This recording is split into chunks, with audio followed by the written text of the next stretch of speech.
Hello everyone. पिछले class में हम लोगों ने स्टार्ट किया था वॉल्यूमेट्रिक एनालिसिस। इसके अंदर हम लोगों ने लास्ट क्लास में देखा था कि एन फैक्टर क्या होता है और कैसे जो है हम लोग इक्विवेलेंट वेट कैलकुलेट करते हैं।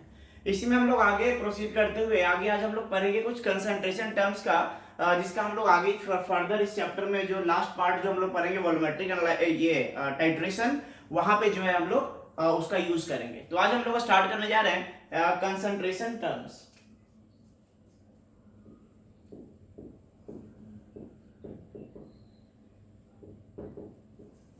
Concentration terms. देखो, जो हमारा सॉल्यूशन होता है ना, सॉल्यूशन में दो चीज होता है, एक होता है सॉल्वेंट और एक होता है सॉल्यूट, है ना। तो जो सॉल्यूशन होता है उसमें दो कंपोनेंट हुआ, सॉल्वेंट और एक होता है सॉल्यूट। तो हम लोग उसके बारे में पढ़ेंगे कि हम लोग उसकी कंसंट्रेशन को कैसे जो है एक्सप्रेस करते हैं। डिफरेंट डिफरेंट टर्म्स यूज करते हैं एक्सप्रेस करने के लिए कंसंट्रेशन को। तो उस सारे टर्म्स को हम लोग एक एक करके पढ़ेंगे, ठीक है। तो सबसे पहले हम लोग देख लेते हैं कि जो सॉल्यूशन होता है हमारे पास, इसके अंदर दो कंपोनेंट होता है, एक होता है सॉल्यूट और एक होता है सॉल्वेंट। सॉल्यूट जो होता है वो लेस क्वांटिटी में होता है और सॉल्वेंट जो होता है वो लार्ज क्वांटिटी में होता है। जनरली यही होता है। सॉल्वेंट किसको बोलते हैं?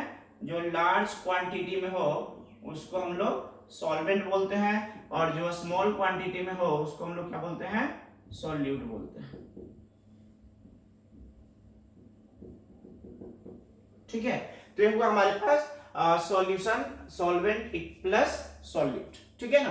अब देखो, अब हम लोग बात करेंगे कि सॉल्यूशन का जो कंसंट्रेशन है, कंसंट्रेशन करने का मतलब जैसे कितना ज्यादा है उसके अंदर अमाउंट सॉल्यूट का सॉल्वेंट के कंपैरिजन में। तो इसके लिए अलग अलग हम लोग टर्म्स यूज करेंगे, उस टर्म्स को हम लोग एक एक करके पढ़ेंगे। तो पहला हम लोग पढ़ने जा रहे हैं कंसंट्रेशन टर्म्स के अंदर, that is mass by mass percentage, या परसेंटेज मास बाय मास भी बोलते हैं। पहला है परसेंटेज मास बाय मास।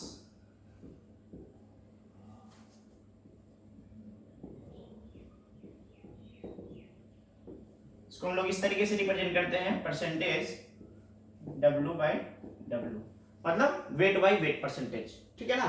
तो इसको परसेंटेज मास बाय मास जो है, इसको हम लोग इस तरीके से रिप्रेजेंट करेंगे, परसेंटेज W बाय W। क्या होता है परसेंटेज W बाय W? तो इसका फॉर्मूला है percentage W by W equals to mass of solute, mass of solute divided by mass of solution, mass of solute upon mass of solution. यही है percentage W by W का formula. अब देखो यहाँ पे बात आता है कि यूनिट कौन सा लेंगे। मास ऑफ सॉल्यूट, सॉल्यूट का मास किस यूनिट में लेंगे और सॉल्यूशन का मास जो है वो किस यूनिट में लेंगे। तो दोनों को प्रेफर करना ग्राम में लेने का, लेकिन ध्यान रखो कोई भी यूनिट ले सकते हो, लेकिन जो इसका यूनिट लेगो वही इसका भी यूनिट होना चाहिए, तब तो यूनिट यूनिट कैंसिल हो जाएगा। तो दोनों का यूनिट जो है सेम लेंगे। जनरली जो है आपको क्वेश्चंस में वो ग्राम में दिया रहेगा। तो इसका फॉर्मूला है परसेंटेज मास बाय मास का मास of solute upon mass of solution. अब देखो, जैसे क्वेश्चन, इस पे एक एग्जांपल देखते हैं। इस तरीके से मान लो क्वेश्चन पूछेगा आपसे कि if 20 gram NaOH is present in 60 gram water, find percentage weight by weight of NaOH। ये क्वेश्चन है आपसे, ठीक है। तो देखो यहाँ पे क्या दिया हुआ है हमारे पास NaOH का मास दिया हुआ है कितना? 20 ग्राम। वाटर का मास दिया हुआ है 60। बताओ, सॉल्वेंट और सॉल्यूट पता चल रहा है, ये हमारा सॉल्यूट है और ये हमारा सॉल्वेंट है।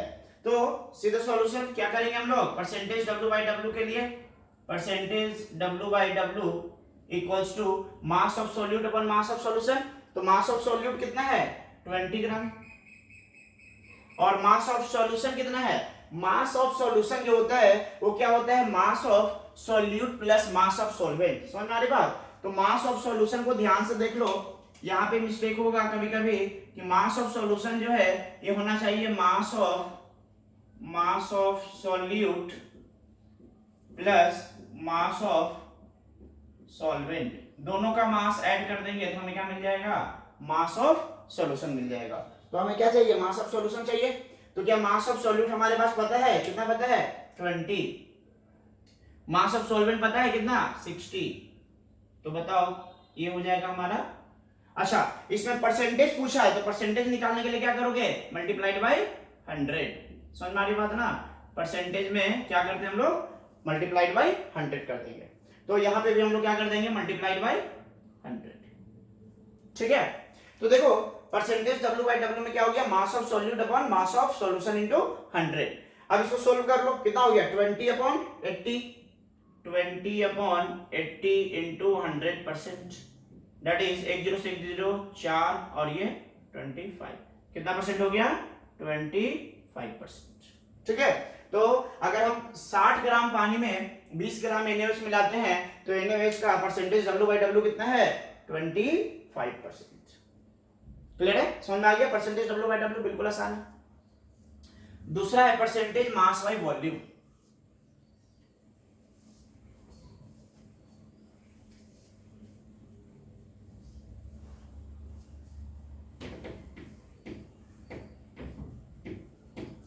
Second one is percentage mass by volume.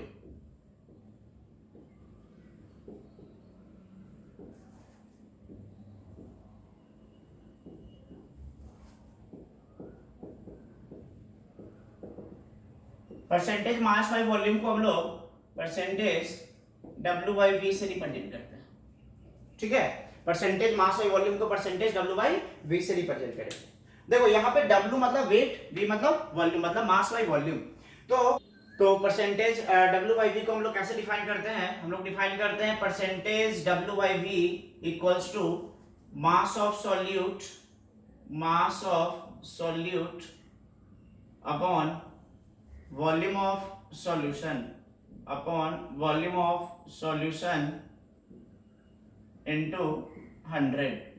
अब देखो यहाँ पे जो वॉल्यूम मास ऑफ सॉल्यूशन जो लेंगे वो किस में लेंगे, वो ग्राम में लेंगे, और वॉल्यूम ऑफ सॉल्यूशन जो लेंगे वो किस में लेंगे, ml में लेंगे। इस चीज का ध्यान रखना है कि मास ऑफ सॉल्यूट जो है वो ग्राम में लेंगे और वॉल्यूम ऑफ सॉल्यूशन किस में लेंगे, ml में लेंगे। तो ये हमारा फॉर्मूला हो गया परसेंटेज W बाई V का। यूनिट का ध्यान रखेंगे, ग्राम में सॉल्यूट का मास और volume of solution should be in ml। अब देखो जैसे इस पे एक एग्जांपल करते हैं, जैसे आपको दिया हुआ है, सपोज दिया हुआ है, मान लो कि 10 ग्राम H2SO4 is present in say 80 gram of solution, 80 gram of solution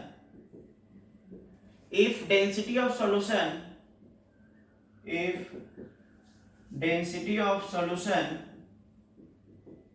is से मान लो 1.1 ग्राम पर ml। आपसे पूछा गया है कि find percentage W by V of H2SO4। H2SO4 का मास बाई वॉल्यूम परसेंटेज निकालना है। तो देखो हमारे पास डेंसिटी ऑफ सॉल्यूशन दिया हुआ है, हमें मास ऑफ सॉल्यूशन दिया हुआ है, तो हमें क्या निकालना पड़ेगा, पहले वॉल्यूम ऑफ सॉल्यूशन निकालना पड़ेगा। नाउ सीधा सॉल्यूशन, अगर हम वॉल्यूम ऑफ सॉल्यूशन निकालते हैं, volume of solution should be equal to कितना होता है, density equals to mass by volume, density equals to mass by volume. तो बताओ वॉल्यूम बराबर क्या हो जाएगा, मास अपॉन डेंसिटी। तो मास ऑफ सॉल्यूशन है 80 ग्राम और डेंसिटी कितना है 1.1 ग्राम पर ml। तो बताओ ये कितना हो जाएगा, इसको सोल्व करोगे तो ऑलमोस्ट 73 ml आएगा ना, ऑलमोस्ट 73 ml के अराउंड आ जाएगा ये।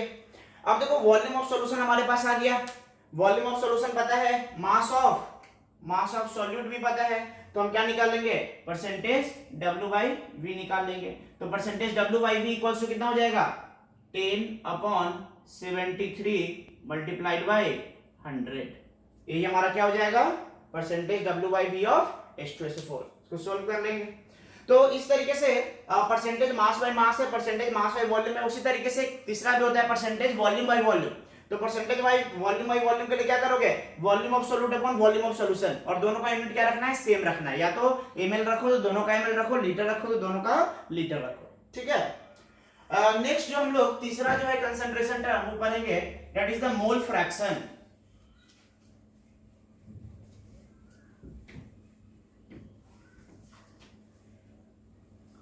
Mole fraction, third one is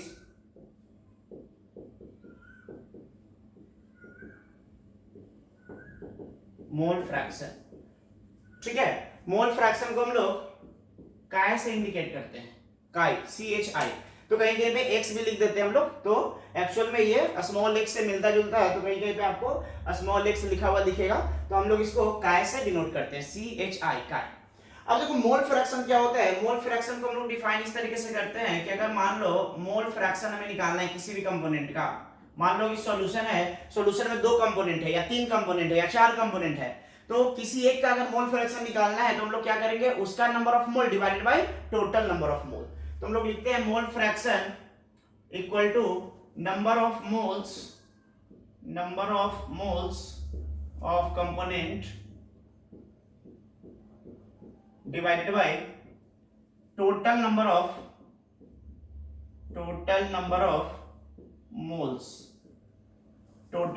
moles of all component।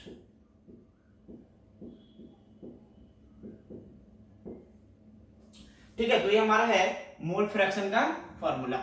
मतलब मोल फ्रैक्शन का फॉर्मूला कहने का मतलब है कि अगर मान लो हमारे पास एक सॉल्यूशन है जिसके अंदर 3 कंपोनेंट है, A, B और C, तो अगर A का मोल फ्रैक्शन निकालना है तो number of moles of A divided by total number of moles, मतलब number of moles of A plus B plus C। अब देखो जैसे मान लो हम एक एग्जांपल ले लेते हैं, सपोज कि let we have a solution of 2 components A and B, 2 components A and B। मान लो कि 2 कंपोनेंट है A और B, इसका हमारे पास एक सॉल्यूशन है जिसमें number of moles of A of component A is equals to Na है, और number of moles of component B जो है दैट इज Nb है। मान लो ये आपको दिया हुआ है, ठीक है। हमारे पास एक सॉल्यूशन है, हमने एक सॉल्यूशन लिया, ठीक है ना। इस सॉल्यूशन में हमारे पास क्या है, A प्लस बी का एक सॉल्यूशन है जिसमें A का कितना मोल है, Na, और B का कितना मोल है, Nb। तो अगर हम लोग मोल फ्रैक्शन ऑफ A अगर लिखना चाहें, मोल फ्रैक्शन ऑफ A, तो इसको हम लोग कितना लिखेंगे, mole fraction of A equals to number of moles of A divided by number of moles of A plus number of moles of B। उसी तरीके से अगर हम मोल फ्रैक्शन ऑफ B लिखना चाहे तो क्या लिखेंगे, number of moles of B divided by number of moles of A plus number of moles of B। तो ये हमारे पास मोल फ्रैक्शन का फॉर्मूला है। अब देखो ध्यान से देखो, इस सॉल्यूशन में हमारे पास बस 2 ही कंपोनेंट था, 3 कंपोनेंट होता तो तीसरा भी इसमें ऐड हो जाता। अब देखो एक चीज ध्यान देखो कि 2 कंपोनेंट था, अगर दोनों का मोल फ्रैक्शन को अगर हम ऐड करेंगे, इसको और इसको ऐड करेंगे, काई और काई बी को अगर ऐड करेंगे तो टोटल वैल्यू कितना मिलेगा, 1 मिल जाएगा। मतलब हमारे पास क्या हुआ यहाँ पे कि जितना भी कंपोनेंट है किसी भी सॉल्यूशन के अंदर, जितना भी कंपोनेंट है सबका अगर मोल फ्रैक्शन को कैलकुलेट करके अगर हम ऐड करेंगे तो हमारे पास वैल्यू कितना मिलेगा, 1 मिलेगा। तो नोट का एक पॉइंट लिख लेंगे, नोट का पॉइंट है कि sum of mole fraction of all component is equal to 1, है ना, यूनिटी के बराबर होगा, 1 के बराबर होगा। मैं लिख दे रहा हूं, नोट का पॉइंट है sum of mole fraction of all components in a solution or a mixture equal to 1। कितना होता है, 1 के बराबर। जैसे एक क्वेश्चन करते हैं हम लोग इस पे, एक क्वेश्चन है, मान लो सॉल्यूशन हैज, क्वेश्चन लिख रहा हूं, a solution has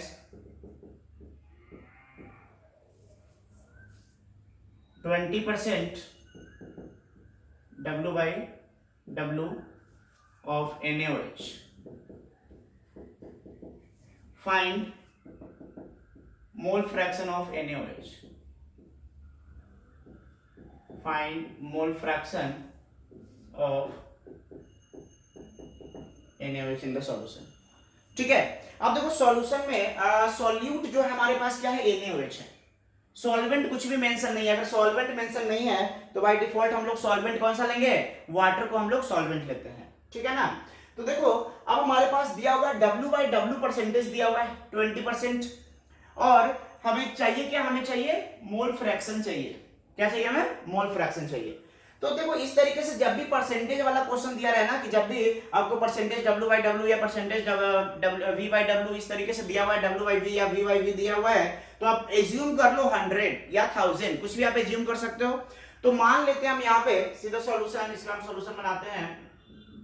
मान लेते हैं कि हमारे पास जो मास ऑफ सॉल्यूशन जो है, देखो W/W है, जो नीचे में रहेगा उसी को हम लोग एज्यूम करेंगे, ठीक है ना। तो मास ऑफ सॉल्यूशन हम लोग एज्यूम कर लेते हैं 100 ml, 100 gram. Let mass of solution equals to 100 gram. मान लिए कि मास ऑफ सॉल्यूशन 100 ग्राम है, उसमें 20% जो है वो क्या है, NaOH। तो बताओ मास ऑफ NaOH क्या हो जाएगा। सो मास ऑफ NaOH कितना हो गया, बताओ। मास ऑफ NaOH हो गया 20 ग्राम। मास ऑफ वाटर कितना हो जाएगा, मास ऑफ H2O कितना हो जाएगा, 100 - 20 दैट इज 80 ग्राम। अब देखो मास ऑफ सॉल्यूशन, हमें मास ऑफ सॉल्यूट और मास ऑफ सॉल्वेंट पता चल गया, तो क्या हम नंबर ऑफ मोल्स निकाल सकते हैं, बताओ। Number of moles of NaOH, number of moles of NaOH कितना हो जाएगा, गिवन मास में मोलर मास, गिवन मास कितना है 20, मोलर मास कितना हो जाएगा 23 + 16 39 + 140 कितना हो गया ये 1/2 दैट इज 0.5 मोल। बताओ number of moles of water निकाल सकते हो क्या, number of moles of H2O कितना हो जाएगा, गिवन मास कितना है 80 और मोलर मास H2O का 18 कितना हो गया 4.5, यही होगा ना। तो देखो हमारे पास number of moles of H2O आ गया 4.5, number of moles of NaOH आ गया 0.5। हमें निकालना क्या है, हमें निकालना है मोल फ्रैक्शन ऑफ NaOH। तो बताओ मोल फ्रैक्शन ऑफ NaOH कितना हो जाएगा, मोल fraction of NaOH in the solution, number of moles of NaOH that is 0.5 divided by total number of moles, मतलब moles of NaOH plus moles of H2O, तो 0.5 plus 0.45 that is 0.5 upon square कर दो कितना आ जाएगा 5, that is 0.1 है ना। कितना गया हमारे पास 0.1, तो 0.1 जो है that is the mole fraction of NaOH। समझ आगे बात। इसका मतलब कि अगर 10 मोल पानी होगा तो 1 मोल क्या होगा NaOH होगा। क्लियर है।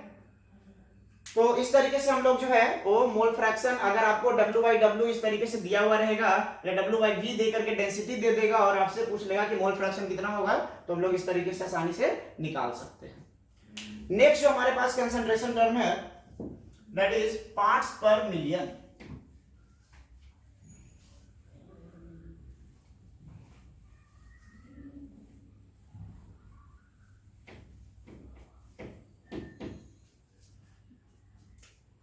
Fourth one is parts per million। Short में इसको बोलते हैं ppm, ठीक है, पार्ट्स पर मिलियन। ये हम लोग कहां पे यूज करते हैं, जहां पे सॉल्यूट का जो कंसंट्रेशन है वो क्या है बहुत ही कम है, तो उसको रिप्रेजेंट करने के लिए हम लोग ppm का यूज करते हैं। जैसे मान लो कि एयर में जो पॉल्यूटेंट्स है, तो पॉल्यूटेंट्स का कंसंट्रेशन क्या है बहुत ही कम है, तो वहां पे हम लोग उसको किस में रिप्रेजेंट करते हैं, पार्ट्स पर मिलियन में रिप्रेजेंट करते हैं। या फिर हम लोग बोल सकते हैं कि जो सी वाटर है, तो सी वाटर में जो फिश है या एक्वेटिक प्लांट और एक्वेटिक एनिमल है वो लोग कैसे जिंदा रहता है, सी वाटर के अंदर डिजोल्व्ड ऑक्सीजन, पानी में जो डिजोल्व्ड ऑक्सीजन है उसके वजह वो वही क्या करता है, वो इनहेल करता है, जिसकी वजह से वो सांस ले पाता है। तो पानी में जो डिजोल्व्ड ऑक्सीजन है उसका अमाउंट कितना होगा, बहुत ही कम होगा, तो उसका कंसंट्रेशन निकालने के लिए हम क्या यूज करते हैं, पार्ट्स पर मिलियन वाला कंसंट्रेशन टर्म का यूज करते हैं। तो देखो पार्ट्स पर मिलियन को हम लोग डिफाइन कैसे करते हैं, पीपीएम और parts per million, parts per million को हम लोग डिफाइन करते हैं mass of solute upon mass of solution, mass of solute upon mass of solution into 10⁶। 10⁶ equals to 1 million होता है ना, तो इनटू 10⁶ पीपीएम। समझना की बात, इतना पीपीएम। तो ये हमारे पास फॉर्मूला है पीपीएम निकालने का, कि अगर हमारे पास मास ऑफ सॉल्यूट पता है, मास ऑफ सॉल्यूशन पता है, इसको डिवाइड करके 10⁶ से मल्टीप्लाई कर देंगे, we will get the parts per million. जैसे ये एग्जांपल देख लेते हैं। मान लो दिया हुआ है कि 1 litre of sea water, 1 litre of sea water contains से 6 into 10⁻³ gram dissolved oxygen, dissolved oxygen. आपसे पूछा गया है कि if density of sea water is 1.2 gram per ml, find concentration of dissolved oxygen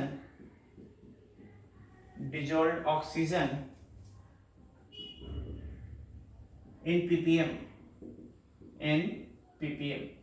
parts per million में आपको concentration निकालना है किसका, डिजोल्व्ड ऑक्सीजन का। और आपको क्या क्या दिया हुआ है, आपको दिया हुआ है वॉल्यूम दिया हुआ है सॉल्यूशन का, डेंसिटी दिया हुआ है, और साथ में मास ऑफ डिजोल्व्ड ऑक्सीजन भी दिया हुआ है। तो हमें क्या चाहिए, मास ऑफ सॉल्यूट। यहाँ पे सॉल्यूट क्या हो गया, ऑक्सीजन, और सॉल्वेंट क्या है, वाटर। मतलब ये हमारे पास सॉल्यूशन जो है वो सी वाटर का सॉल्यूशन है। तो देखो डेंसिटी दिया हुआ है, तो हमें पता है कि डेंसिटी बराबर होता है मास अपॉन वॉल्यूम। हमें चाहिए क्या, हमें चाहिए मास। तो density equals to mass by volume. तो मास निकालने के लिए क्या करोगे, डेंसिटी इनटू वॉल्यूम। तो सीधा सॉल्यूशन, मास ऑफ सॉल्यूशन कितना हो जाएगा, डेंसिटी इनटू वॉल्यूम। डेंसिटी कितना है, 1.2 ग्राम पर ml, और वॉल्यूम कितना दिया हुआ है, 1 लीटर। 1 लीटर मतलब कितना हो जाएगा, 1000 ml। ml कैंसिल कर दो, मल्टीप्लाई कर दो, कितना आ गया, 1200 ग्राम आ गया। अब बताओ पीपीएम ऑफ ऑक्सीजन कितना हो जाएगा, ppm of oxygen, dissolved oxygen की बात कर रहे हैं, कितना हो जाएगा ppm of oxygen. Mass of oxygen कितना है, 6 into 10⁻³ डिवाइडेड बाय कितना हो जाएगा, ये 1200 into 10⁻⁶। देखो यहाँ पे जो दोनों का यूनिट रखेंगे ना, तो जो यूनिट यहाँ पे मास ऑफ सॉल्यूट का रखेंगे, वही यूनिट यहाँ पे क्या रखना पड़ेगा, मास ऑफ सॉल्यूशन। तो दोनों हमने ग्राम में रखा है। अब इसको सोल्व कर लेंगे, you will get the answer. यही हमारा क्या हो जाएगा, पीपीएम ऑफ ऑक्सीजन हो जाएगा। तो इस तरीके से हम लोग पार्ट्स पर मिलियन जो है, जहां पे कंसंट्रेशन बहुत ही कम है सॉल्यूट का, तो वहां पे हम लोग यूज करते हैं पार्ट्स पर मिलियन। नेक्स्ट जो हमारा कंसंट्रेशन टर्म है, that is a strength of solution.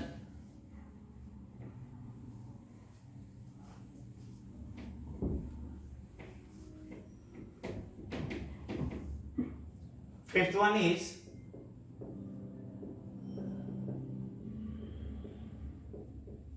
a strength of solution। और स्ट्रेंथ ऑफ सॉल्यूशन को हम लोग कैसे डिफाइन करते हैं, हम लोग डिफाइन करते हैं कि कितना मास जो है सॉल्यूट का वो प्रेजेंट है 1 लीटर सॉल्यूशन के अंदर, ठीक है ना। तो इसका यूनिट क्या हो जाएगा, ग्राम पर लीटर। तो हम लोग डिफाइन करेंगे strength of solution, strength of solution equals to mass of solute,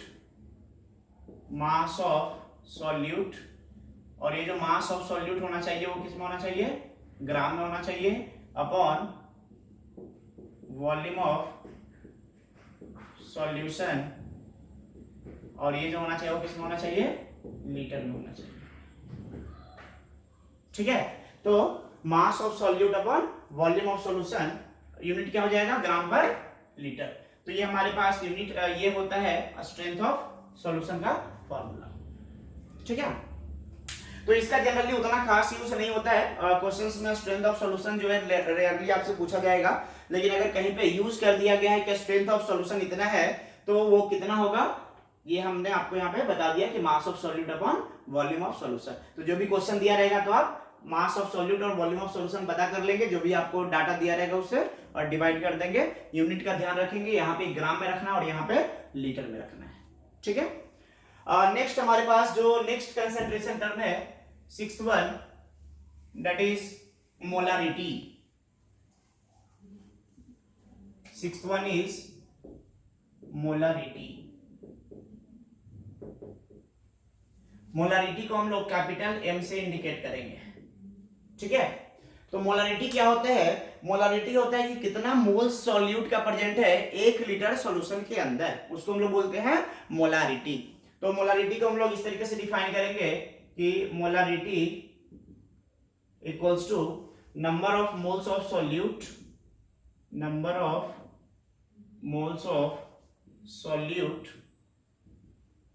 in upon volume of solution, volume of solution. और ये जो वॉल्यूम ऑफ सॉल्यूशन लेते हैं वो किस में लेते हैं, लीटर में लेते हैं। समझना की बात। तो ये हमारे पास है मोलारिटी। यूनिट क्या हो जाएगा, यूनिट हो जाएगा मोल्स पर लीटर। ठीक है ना, या कैपिटल एम इंडिकेट करते हैं मोलारिटी को, मोलारिटी को कैपिटल एम से इंडिकेट करते हैं। ठीक है, चलो देखो जैसे क्वेश्चन करते हैं इस पे, example, find molarity of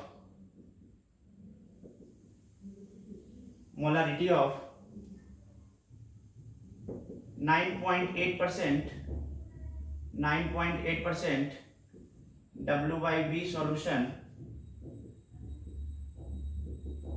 of H2SO4। ठीक है, तो क्वेश्चन क्या है कि find molarity of 9.8% W/V solution of H2SO4। मतलब हमारे पास एक सॉल्यूशन है H2SO4 का जिसमें मास बाई वॉल्यूम परसेंटेज कितना है H2SO4 का, 9.8% है। अब देखो जब भी इस तरीके से परसेंटेज वाला डाटा आपको क्वेश्चन में दिया रहे और निकालना क्या, हमें मोलारिटी निकालना है, तो जब भी आपको परसेंटेज वाला डाटा दिया रहे तो जो डिनोमिनेटर में है उसको हम लोग एज्यूम कर लेंगे 100, है ना। तो यहाँ पे वॉल्यूम जो है वो डिनोमिनेटर में है, तो हम लोग सीधा सॉल्यूशन हम लोग एज्यूम कर लेंगे कि जो वॉल्यूम ऑफ सॉल्यूशन है वो कितना है, 100 ml है। Let volume of solution, volume of solution equals to 100 ml। मान लिए कि वॉल्यूम ऑफ सॉल्यूशन कितना है, 100 ml। तो बताओ वॉल्यूम ऑफ सॉल्यूशन अगर 100 ml होगा तो मास ऑफ H2SO4 कितना हो जाएगा, 9.8 ग्राम। सो मास ऑफ H2SO4 कितना हो जाएगा बताओ, 9.8 ग्राम। कैसे पता कर लिए, मास बाई वॉल्यूम परसेंटेज दिया हुआ है। अब देखो हमें क्या निकालना है, हमें निकालना है मोलारिटी, हमें निकालना है मोलारिटी। मोलारिटी होता है number of moles divided by volume of solution. तो वॉल्यूम ऑफ सॉल्यूशन तो हमारे पास है 100 ml। अब निकालना है नंबर ऑफ मोल्स, तो नंबर ऑफ मोल्स निकाल लेते हैं। Number of moles of H2SO4, number of moles of H2SO4 कितना हो जाएगा, गिवन मास 9.8 है, मोलर मास कितना होता है H2SO4 का, 98, कितना हो गया 0.1 मोल। तो 0.1 मोल आ गया number of moles of H2SO4।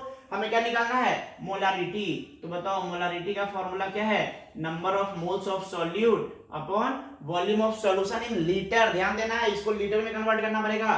तो ये 100 ml है, इसको लीटर में कन्वर्ट करोगे तो 1000 ऊपर में चला जाएगा, है ना। मोल्स पर लीटर या कैपिटल एम कितना हो गया ये, दैट इज 1 m, है ना, 1 मोलारिटी हो गया। क्लियर है। तो इस तरीके से हम लोग मोलारिटी निकाल सकते हैं कि मोलारिटी, ध्यान रखना है यहाँ पे वॉल्यूम जो लेना है वो किस में लेना है, लीटर में लेना है। और किसका वॉल्यूम लेना है, सॉल्यूशन का वॉल्यूम लेना है। सॉल्यूशन मतलब सॉल्यूट और सॉल्वेंट दोनों का वॉल्यूम हमें यूज करना है। नेक्स्ट जो हमारे पास कंसंट्रेशन टर्म है दैट इज मोलारिटी, जिसको स्मॉल m से इंडिकेट करेंगे।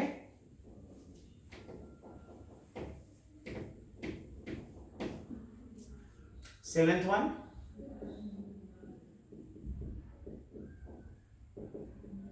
मोलालिटी, स्मॉल एम से इंडिकेट करते हैं। मोलालिटी को हम लोग कैसे डिफाइन करते हैं? हम लोग डिफाइन करते हैं molality equals to number of moles of solute divided by mass of solvent in kg। समझ में आ गई बात? देखो डिफरेंस कहां पे है? जो मोलारिटी और मोलालिटी हम लोग यूज कर रहे हैं, मोलालिटी को हम लोग स्मॉल एम से इंडिकेट करेंगे। यहां पे क्या लिखा हुआ है? यहां पे लिखा हुआ है मास, और किसका मास है? ये सॉल्वेंट का मास है। मोलारिटी में हम लोग क्या यूज किए थे? वॉल्यूम यूज किए थे। मास के जगह पे क्या यूज किए थे? वॉल्यूम। और सॉल्वेंट की जगह क्या लिए थे? सॉल्यूशन। तो यही मेन डिफरेंस है दोनों के बीच में। तो मोलालिटी और मोलारिटी में ये मास है, और वहां पे मोलारिटी में क्या लेते थे हम लोग? वॉल्यूम लेते थे। चलो इस पे क्वेश्चन करके देखते हैं हम लोग। एक एग्जांपल लिखते हैं। जैसे क्वेश्चन है suppose 20 gram NaOH is present in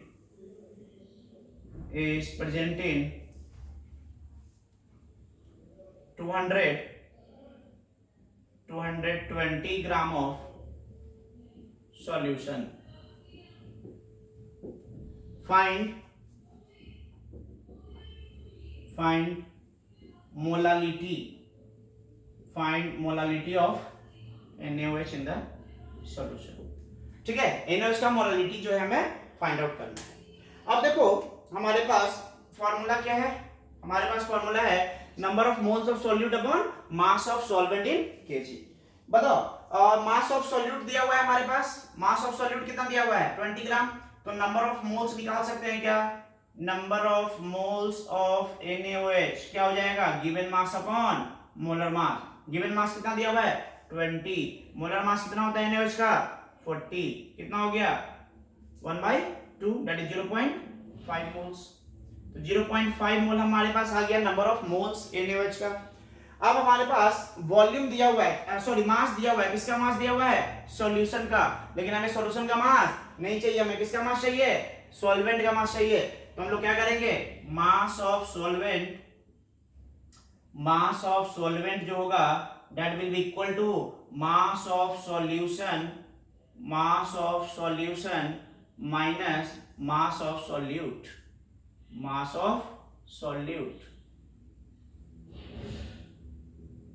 समझ में आ गई बात? तो बताओ मास ऑफ सॉल्यूशन कितना दिया हुआ है? 220 ग्राम। और ये कितना दिया हुआ है? 20 ग्राम। बताओ कितना हो गया? 200 ग्राम।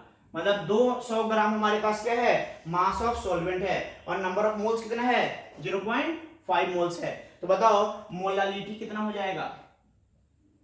Molality equals to number of moles कितना है? 0.5 divided by mass of solvent. Mass of solvent आ गया है 200 ग्राम। मास किस में लेना है? केजी में लेना है। इसको 1000 से डिवाइड करो तो 1000 ऊपर जाएगा तो मल्टीप्लाई हो जाएगा। डिवाइड कर दो, 2 0 से 2 0 कैंसिल, 5 टाइम्स कितना हो गया? 2.5 स्मॉल एम। या मोल्स पर केजी भी लिख सकते हो, और स्मॉल एम लिख दो या फिर मोल्स पर केजी लिख दो। ठीक है, तो इस तरीके से जो है हम लोग मोलालिटी जो है वो निकालेंगे। अब देखो कभी कभी क्वेश्चन जो है इस तरीके से आता है कि जब मिक्स करते हैं हम लोग, है ना, जैसे सॉल्यूशन को मिक्स करेंगे उस समय क्या होगा? तो उसको करने से पहले हम लोग एक और कंसंट्रेशन टर्म है उसको देख लेते हैं, normality. Last one is 8th one, that is the normality. Normality को हम लोग कैपिटल N से इंडिकेट करते हैं। नॉर्मलिटी क्या होता है? नॉर्मलिटी इक्वल्स टू हम लोग लिखेंगे number of equivalent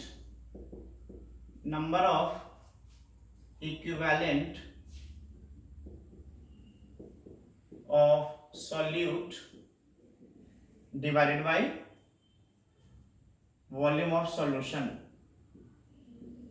volume of solution in litre. ठीक है, ये हमारे पास होता है नॉर्मलिटी का फार्मूला। अब देखो इक्विवेलेंट हम लोग कैसे निकालते हैं, हम लोगों ने लास्ट लेक्चर में पढ़ा था इक्विवेलेंट वेट निकालने के लिए। तो इक्विवेलेंट वेट निकालने के लिए क्या करते हैं, molecular weight upon n factor. तो उसी तरीके से नंबर ऑफ इक्विवेलेंट निकालने के लिए हम लोग क्या करेंगे, नंबर ऑफ इक्विवेलेंट, जैसे नंबर ऑफ मोल्स निकालते हैं तो क्या करते हैं, given mass upon molar mass. तो नंबर ऑफ इक्विवेलेंट निकालने के लिए क्या करेंगे, given mass upon equivalent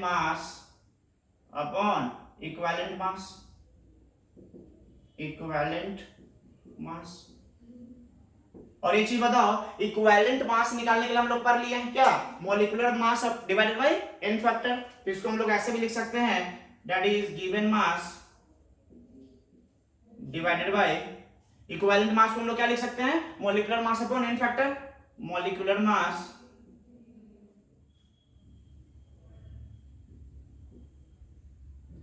n factor ऊपर चला जाएगा। अब देखो ये जो टर्म है वो क्या हो गया, given mass upon molecular mass, number of moles. तो number of moles into n factor हो गया। मतलब हम लोग लिख सकते हैं number of equivalent equals to number of moles into n factor, number of moles into n factor. ये होता है हमारे पास नंबर ऑफ इक्विवेलेंट का formula, number of moles into n factor. अब देखो तो नंबर ऑफ इक्विवेलेंट हो गया number of moles into n factor. तो हम लोग लिख सकते हैं कि normality equals to number of moles divided by volume of solution into n factor, that is क्या हो गया, मोलरिटी इनटू n फैक्टर। तो हम लोग सिंपलीफाइड फॉर्म में लिख सकते हैं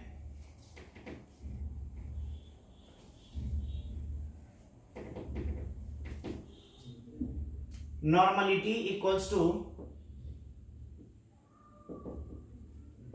मोलरिटी इनटू n फैक्टर।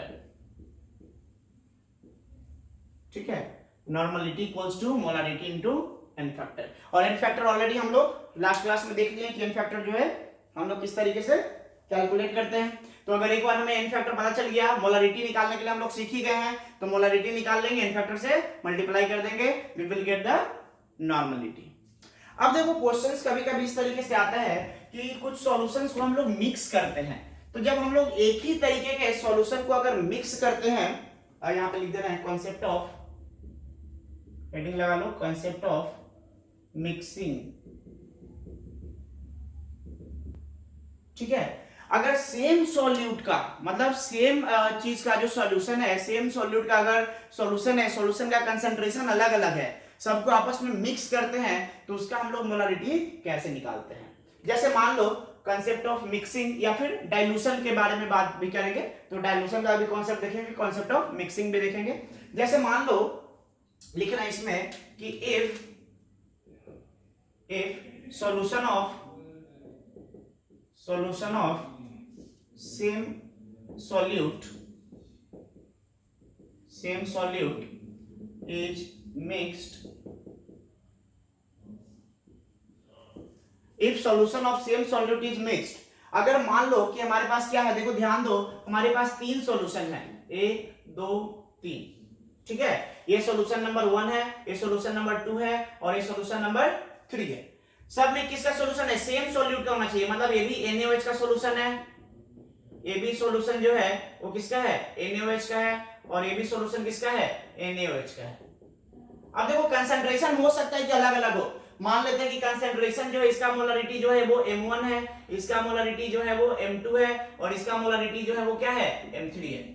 मतलब जो हम लोग मिक्सिंग करेंगे तो ध्यान रखना इस समय कि सेम सॉल्यूट का कंसंट्रेशन होना चाहिए। मतलब यहाँ पे भी ये NaOH का सॉल्यूशन है, ये भी NaOH का सॉल्यूशन है, और ये भी NaOH का सॉल्यूशन है, लेकिन तीनों का कंसंट्रेशन क्या है, अलग अलग है। इसका कंसंट्रेशन M1 है, इसका M2 है, और इसका M3 है। अब मान लो कि इसका वॉल्यूम भी अलग अलग है, सपोज इसका वॉल्यूम V1 ml है, इसका V2 है, और इसका V3 है।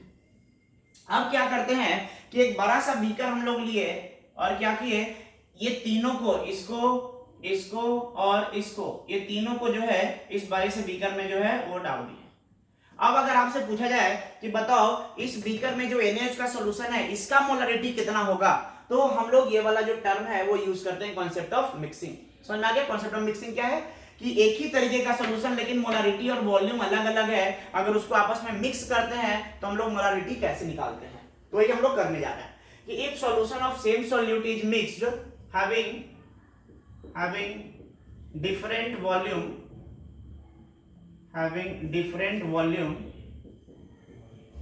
and concentration भी अलग अलग है और वॉल्यूम भी अलग अलग है। तो देखो इसमें ध्यान रखना यह है कि हमेशा जो मोल्स जो होगा ना, नंबर ऑफ मोल्स वो कांस्टेंट होगा। जैसे जितना मोल सॉल्यूट का यहाँ पे होगा प्लस यहाँ पे होगा प्लस यहाँ पे होगा, अगर तीनों को मिक्स करेंगे तो जो फाइनल में जो आएगा हमारे पास वो तीनों को क्या करके करना पड़ेगा, ऐड करना पड़ेगा। तो अगर हम लोग मिक्स करते हैं तो मिक्सिंग के बाद जो मोलारिटी होगा इसका मान लेते हैं कि मोलारिटी m है, तो वॉल्यूम इसका कितना हो जाएगा, इसका वॉल्यूम कितना हो जाएगा बताओ, ये वॉल्यूम जो हो जाएगा V equals to V1 plus V2 plus V3 हो जाएगा। और मोलारिटी मान लेते हैं कि मोलारिटी इसका कितना हो गया, मोलारिटी मान लेते हैं कि m होगी। समझ में आ रही बात? तो molarity into volume equals to number of moles. तो यहां पे जो नंबर ऑफ मोल्स आएगा दिस प्लस दिस तीनों के नंबर ऑफ मोल्स के बराबर होगा। मतलब हम लोग क्या लिखेंगे कि if solution of same solute is mixed having different volume of concentration, तो हमने इसका वॉल्यूम माना है m1, इसका v1, इसका मोलरिटी है m2 और इसका वॉल्यूम v2 है, और मोलरिटी m3 और इसका वॉल्यूम v3 है। तो जो फाइनल सॉल्यूशन बना है उसका वॉल्यूम हो जाएगा v1 plus v2 plus v3 और इसका मोलरिटी मान लेते हैं m। तो हम लोग लिखेंगे m into v1 plus v2 plus v3 equals to जो फाइनल सॉल्यूशन में जो सॉल्यूट का नंबर ऑफ मोल्स रहेगा वो यहां से जितना मोल्स आएगा प्लस यहां से तीनों को ऐड करके इक्वल हो जाएगा। तो number of moles equals to क्या होता है, मोलरिटी इनटू वॉल्यूम। तो किसके बराबर हो जाएगा, m1 v1 plus m2 v2 plus m3 v3। मतलब मोलारिटी कितना हो गया फाइनल सॉल्यूशन का, m1 v1 plus m2 v2 plus m3 v3 divided by v1 plus v2 plus v3। समझ आ गई बात? तो इस तरीके से जब हम लोग मिक्स करते हैं सेम तरीके के सॉल्यूशन को तो उसका मोलारिटी जो है वो कैसे निकालेंगे, तो ये चीज दिया रहेगा, आपको सिंपली फॉर्मूला में पुट कर देना है, विल गेट द आंसर। ठीक है, नेक्स्ट है डाइल्यूट जब करेंगे उस समय क्या केस होता है, कॉन्सेप्ट ऑफ डाइल्यूशन।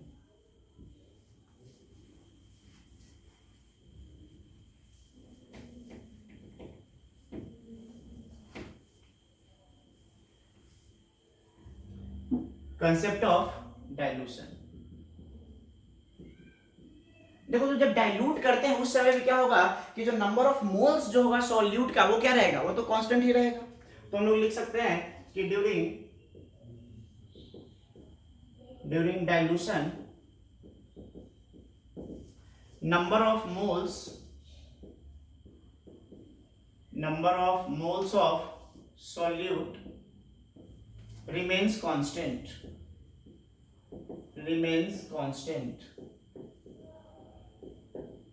समझ में आ गई बात? जैसे मान लो कि हमारे पास एक सॉल्यूशन था, ठीक है, इसका मोलारिटी जो था, मान लो इसका मोलारिटी जो था वो m1 था और इसका जो वॉल्यूम था वो कितना था, v1 था। ये हमारे पास सॉल्यूशन था। अब इसमें क्या किया गया, इसमें कुछ पानी मिला दिया गया। क्या मिला दिए, H2O मिला दिए। कितना मिला दिए H2O, मान लेते हैं कि H2O जो है वो V2 मिला दिए। V2 वॉल्यूम किसका मिला दिए, H2O का। तो अब जो है इस सॉल्यूशन का फाइनल वॉल्यूम कितना हो जाएगा, V1 प्लस V2, है ना। तो देखो मोलारिटी जो होता है, ये नंबर ऑफ मोल्स जो होता है, number of moles equals to molarity into volume होता है ना, मोलारिटी इनटू वॉल्यूम। तो देखो नंबर ऑफ मोल्स जो है वो क्या रखना है, कांस्टेंट रखना है। तो नंबर ऑफ मोल्स पहले मिक्सिंग से पहले कितना मोल्स था, m1 इंटू v1। तो मिक्सिंग से पहले कितना मोल्स था, m1 इंटू v1। मिक्सिंग के बाद कितना मोल्स हो गया, तो मान लेते हैं कि मिक्सिंग के बाद जो मोलारिटी है वो चेंज होकर के हो गया m2। समझ में आ रही बात? और वॉल्यूम जो हो गया वो चेंज होकर कितना हो जाएगा, v1 प्लस v2। समझ में आ रही बात ना। v1 वॉल्यूम इसका पहले से था और v2 हमने क्या ऐड किया, वाटर ऐड किया है, तो v1 प्लस v2। समझ में आ रही बात? यहाँ पे v1 क्या है, v1 is the initial volume initial volume of solution,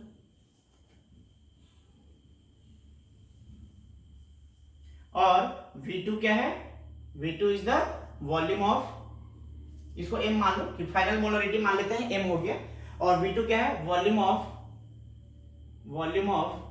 water added, और m क्या है, m is the molarity of solution after dilution, molarity of solution after dilution.